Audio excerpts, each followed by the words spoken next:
हमारा जो कलमा है ला इलाहा इल्लल्लाह, वो याद रखें। आप अल्लाह के सामने दावा कर रहे हैं कि मौला तेरे सिवा हम किसी के सामने नहीं झुकते। ये बड़ा दावा है। आप अपनी आजादी का दावा कर रहे हैं।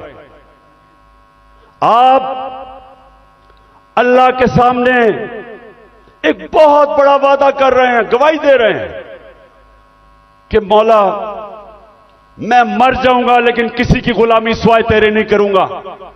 यह है ला इलाहा इल्लल्लाह का मतलब।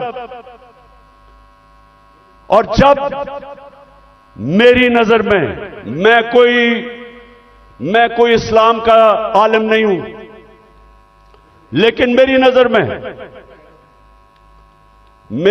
में जब एक इंसान किसी और इंसान के सामने झुकता है,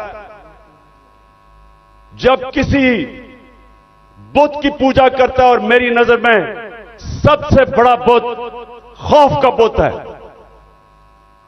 जब वो खौफ की गुलामी करता है, वो इंसान जो कुरान में कहते हैं, अल्लाह कहता है कि जब इंसान गिरता है जानवरों से भी नीचे चला जाता है।